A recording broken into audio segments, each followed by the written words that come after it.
وہ گھاس اور جھاڑیوں میں سے گزر کر اس چبوترے پر جا چڑھا جس پر عبادت گاہ کی عمارت کھڑی تھی، اس طرف کے دروازے کے کواڑ دیمک خوردہ تھے۔ وہ انسان کھائے ہوئے ان کوڑوں میں سے گزر کر عبادت گاہ میں داخل ہو گیا۔ آگے تاریک غلام گردش تھی۔ اس انسان نے جوتے اتار دیے اور دبے پاؤں آگے بڑھتا گیا۔ اس گھپ اندھیرے میں وہ یوں چلا جا رہا تھا جیسے پہلے بھی یہاں آیا ہو۔ وہ غلام گردش کی بھول بھلیوں میں سے گزرتا کاہن کے کمرے کے نزدیک پہنچ گیا۔ اسے کاہن کی اور کسی اور کی باتیں سنائی دیں۔ وہ مالک بن عوف تھا جو کاہن کے ساتھ باتیں کر رہا تھا۔ یہ انسان رک گیا، اسے کاہن کے کمرے سے آتی ہوئی مشل کی روشنی نظر آ رہی تھی۔ مالک بن عوف کاہن سے اتنا مرعوب ہوا کہ وہ سر جھکائے ہوئے وہاں سے نکل گیا۔ یہ انسان جو قریب ہی کہیں چھپ گیا تھا آگے بڑھا۔ کاہن دروازے کی طرف دیکھ رہا تھا۔ اس کی آنکھیں حیرت سے کھل گئیں کیونکہ اس کے سامنے ایک جوان سال لڑکی کھڑی تھی۔ اس لڑکی کو وہ پہچانتا تھا۔ یہ وہی یہودی لڑکی تھی جسے ایک ضعیف العمر یہودی کاہن کے پاس تحفے کے طور پر لایا تھا، اور اس لڑکی کے ساتھ اس نے سونے کے 2 ٹکڑے کاہن کی نظر کیے تھے۔ یہ کاہن کا انعام معاوضہ تھا۔ کاہن نے اسے یقین دلایا تھا کہ ثقیف اور ہوازن کے قبیلے مسلمانوں کو مکہ میں ہمیشہ کے لیے ختم کر دیں گے۔ اس نے اس بوڑھے یہودی سے کہا تھا، دیوتا لات کا اشارہ کبھی غلط نہیں ہو سکتا۔ بوڑھا یہودی اس یہودی لڑکی کو کاہن کے پاس ایک رات کے لیے چھوڑ کر چلا گیا تھا۔ طائف میں وہ اس خوشخبری کا منتظر بیٹھا تھا کہ ثقیف، ہوازن اور ان کے دوست قبیلوں نے اسلام کو مسلمانوں کے خون میں ڈبو دیا ہے، لیکن ہوا یہ کہ مالک بن عوف سر جھکائے ہوئے طائف میں داخل ہوا۔ پھر اس کے لشکری قدم گھسیٹتے ہوئے 2-2 4-4 کی ٹولیوں میں طائف میں آنے لگے۔ بوڑھے یہودی کی کمر عمر نے پہلے ہی دوہری کر رکھی تھی۔ مالک بن عوف کو شکست خوردگی کی حالت میں واپس آتے دیکھ کر اس کی کمر جیسے ٹوٹ ہی گئی ہو۔ اس کی کمر پر آخری تنکا اس یہودی لڑکی نے رکھ دیا جسے وہ انعام کے طور پر کاہن کے حوالے کر آیا تھا۔ میں حیران ہوں کہ تم جیسے جہاں دیدہ بزرگ نے دھوکہ کھایا، لڑکی نے اسے کہا تھا۔ مجھے اس مکرو کاہن کے کسی ایک لفظ پر یقین نہیں آ رہا تھا۔ میں نے تمہارے حکم سے اپنی عصمت قربان کر دی، میرے حکم سے نہیں۔ بوڑھے یہودی نے کہا تھا، خدائے خدا کے حکم سے تمہاری عصمت کی قربانی رائے گاہ نہیں جائے گی۔ یہودیوں میں یہ رواج عام تھا جو ابھی تک چلا آ رہا ہے کہ نان جنگ میں آنے سے گریز کرتے تھے۔ وہ ایسی چال چلتے تھے کہ اپنے دشمنوں کو آپس میں لڑا دیا کرتے تھے۔ اس کے لیے وہ دولت کے ساتھ ساتھ اپنی بیٹیوں کی عصمت بھی ایک کامیاب حربے کے طور پر استعمال کرتے تھے۔ یہودیوں کے معاشرے اور مذہب میں عصمت اور آبرو کی کوئی قدر و قیمت نہیں تھی، لیکن یہ لڑکی اپنی قوم سے بہت ہی مختلف ثابت ہوئی۔ وہ بوڑھے یہودی پر ٹوٹ ٹوٹ پڑتی تھی اور کہتی تھی کہ مسلمانوں کا قلع کما ہو جاتا تو وہ فخر سے کہتی کہ اس نے اس مقصد کے لیے اپنی عصمت کی قربانی دی ہے، اور وہ یہ بھی کہتی تھی کہ کاہن نے انہیں دھوکہ دیا ہے۔ رات کو جب بوڑھا یہودی گہری نیند سویا ہوا تھا، یہ لڑکی اٹھی۔ اس نے خنجر اپنے تکیے کے نیچے رکھا ہوا تھا۔ اس نے خنجر نکالا اور اپنے کپڑوں کے اندر چھپا لیا۔ وہ دبے پاؤں باہر نکل گئی۔ ہم جانتے تھے کہ ہمارا جادو میں ایک بار پھر ہمارے پاس لے آئے گا۔ کاہن اس لڑکی سے کہہ رہا تھا، آؤ دروازے پر کھڑی کیا کر رہی ہو؟ لڑکی آہستہ آہستہ آگے بڑھی اور کاہن کے قریب جا رہی۔ جادو نہیں، انتقام ہے، کہو، لڑکی نے اپنی دھیمی آواز میں کہا۔ اس میں قہر اور غضب چھپا ہوا تھا۔ مجھے انتقام کا جادو یہاں تک لے آیا، کیا کہہ رہی ہو لڑکی؟ مکاہن نے حیرت زدہ مسکراہٹ سے کہا، تم مالک بن عوف سے انتقام لینا چاہتی ہو؟ وہ جا چکا ہے، وہ مجھے قتل کرنے آیا تھا۔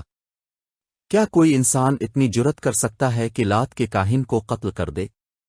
ہاں، لڑکی نے کہا، ایک انسان ہے جو لات کے کاہن کو قتل کر سکتا ہے۔ وہ لات کا پجاری نہیں، وہ میں ہوں۔ خدائے خدا کی پجرون لڑکی نے پلک جھپکتے کپڑوں کے اندر سے خنجر نکالا اور کاہن کے دل میں اتار دیا۔ اس کے ساتھ ہی لڑکی نے کاہن کے منہ پر ہاتھ رکھ دیا کہ اس کی اونچی آواز نہ نکل سکے۔ لڑکی نے خنجر نکالا اور کاہن کی شارک کاٹ دی۔ وہ بڑے اطمینان سے کاہن کے کمرے سے نکل آئی اور جس رستے سے وہ آئی تھی عبادت گاہ کے احاطے سے نکل گئی۔ مالک بن عوف اپنی خواب گاہ میں سر جھکائے بیٹھا تھا۔ اس کی چہیتی بیوی اس کے پاس بیٹھی تھی۔ غلام نے اطلاع دی کہ ایک اجنبی جوان عورت آئی ہے جس کے کپڑے خون سے لال ہیں اور اس کے ہاتھ میں خون آلود خنجر ہے۔ مالک بن عوف جو نیم مردہ نظر آ رہا تھا اچھل پڑا اور بولا کہ اسے اندر لے آؤ۔ اس کی اور اس کی بیوی کی نظریں دروازے پر جم گئیں۔ وہ جوان عورت دروازے میں آن کھڑی ہوئی اور بولی، جو کام تم نہیں کر سکے تھے وہ میں کر آئی ہوں۔ میں نے کاہن کو قتل کر دیا ہے۔ مالک بن عوف پر سناٹا طاری ہو گیا۔ اس کے چہرے پر خوف کی پرچھائیاں نظر آنے لگیں۔ اس نے لپک کر تلوار اٹھائی اور نیام پرے پھینک کر لڑکی کی طرف بڑھا۔ اس کی بیوی راستے میں آ گئی۔ اس لڑکی نے جو کچھ کیا ہے ٹھیک کیا ہے۔ بیوی نے اسے کہا، تمہیں جھوٹے سہارے اور جھوٹے اشارے دینے والا مر گیا ہے۔ اچھا ہوا ہے، تم نہیں جانتے ہم پر کیا قہر نازل ہونے والا ہے۔ مالک بن عوف نے کہا، تم پر کوئی قہر نازل نہیں ہوگا۔ یہودی لڑکی نے کہا، کیا کاہن نے تمہیں کہا نہیں تھا کہ کاہن کو کوئی قتل نہیں کر سکتا، اور کاہن کی جب عمر پوری ہو جاتی ہے تو وہ دیوتا لات کے وجود میں تحلیل ہو جاتا ہے۔ اگر تم میں جرت ہے تو لات کے مجاوروں سے کہو کہ اپنے کاہن کی لاش لات کے وجود میں تحلیل کر دیں۔ اس کی لاش کو باہر رکھ دو، پھر دیکھو گدھ اور کتے کس طرح کھاتے ہیں۔ مالک بن عوف کی بیوی نے مالک کے ہاتھ سے تلوار لے لی اور پلنگ پر پھینک دی۔ ہوش میں عوف کے بیٹے، بیوی نے اسے کہا، اپنی قسمت اس شخص کے ہاتھ میں نہ دے جو ایک لڑکی کے خنجر سے قتل ہو گیا ہے۔ اس نے غلام بلایا اور اسے کہا، یہ لڑکی ہماری مہمان ہے، اس کے غسل اور آرام کا انتظام کرو۔ مالک بن عوف کے چہرے سے خوف کا تاثر دھلنے لگا۔ بیوی نے اس کے خیالوں میں انقلاب برپا کر دیا۔ صبح طلوع ہو رہی تھی جب شکست اور غم کے مارے ہوئے مالک بن عوف کو دو اطلاع ملیں۔ ایک یہ کہ رات کو کاہن قتل ہو گیا ہے، اور مجاور یہ کہہ رہے ہیں کہ رات مالک بن عوف کے سوا کاہن کے کمرے میں اور کوئی نہیں گیا تھا، اور نہ رات کے وقت کسی کو وہاں تک جانے کی جرت ہو سکتی ہے۔ مجاوروں نے یہ مشہور کر دیا تھا کہ کاہن کو مالک بن عوف نے خود قتل کیا ہے یا قتل کروایا ہے۔ مالک بن عوف کو دوسری خبر یہ ملی کہ مسلمان جو طائف کی طرف بڑے چلے آ رہے تھے معلوم نہیں کدھر چلے گئے ہیں۔ یہ خبر ایسی تھی جس نے مالک بن عوف کے حوصلے میں کچھ جان پیدا کر دی۔ اس نے تیز رفتار گھوڑوں پر 2-3 قاصد اس راستے کی طرف دوڑا دیے جو حنین سے طائف کی طرف آتا تھا۔ اس کے بعد وہ عبادت گاہ کی طرف چلا گیا۔ اس نے لوگوں کو بڑی مشکل سے یقین دلایا کہ وہ مقدس کاہن کو قتل کرنے کی جرت نہیں کر سکتا۔ لوگ پوچھتے تھے کہ پھر قاتل کون ہے؟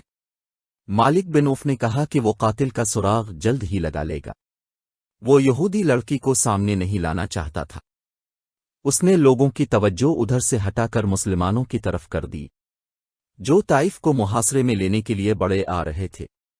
وہ عبادت گاہ کے اندر چلا گیا۔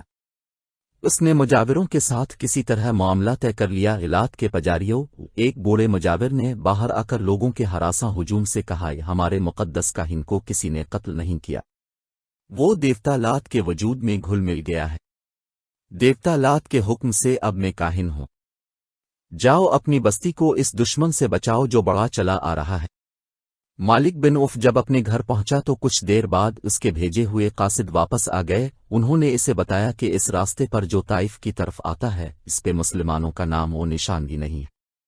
مالک بن عوف نے اپنے آپ کو دھوکے میں نہ رکھا۔ اس نے اپنے قبیلے کے سرداروں سے کہا کہ محمد اپنے دشمن کو بخشنے والا نہیں، وہ کسی نہ کسی طرف سے جوابی وار ضرور کرے گا۔ اس نے اعلان کیا کہ شہر کے دفاعی انتظامات میں کوئی کمی نہ رہنے دی جائے۔ قاصدوں نے مالک بن عوف کو بالکل صحیح اطلاع دی تھی کہ طائف کے راستے پر مسلمانوں کا نام و نشان نظر نہیں آتا، لیکن مسلمان سیلاب کی طرح طائف کی طرف بڑے چلے آ رہے تھے۔ انہوں نے رسول اکرم کے حکم سے راستہ بدل لیا تھا۔ بدلا ہوا راستہ بہت لمبا تھا، لیکن رسول کریم نے اتنا لمبا راستہ اختیار کرنے کا فیصلہ اس لیے کیا تھا کہ چھوٹا راستہ پہاڑیوں اور چٹانوں میں سے گزرتا تھا، کھڈنالے بھی تھے۔ رسول کریم نے اپنے سالاروں سے کہا تھا کہ حنین کے پہلے تجربے کو نہ بھولو، مالک بن عوف بڑا جنگجو ہے۔ اپنے فرمایا کہ طائف تک کا تمام علاقہ گھات کے لیے موزوں ہے۔ مالک بن عوف ایسی ہی گھات لگا سکتا ہے جیسی گھات میں اس نے خالد بن ولید کو تیروں سے کر دیا تھا۔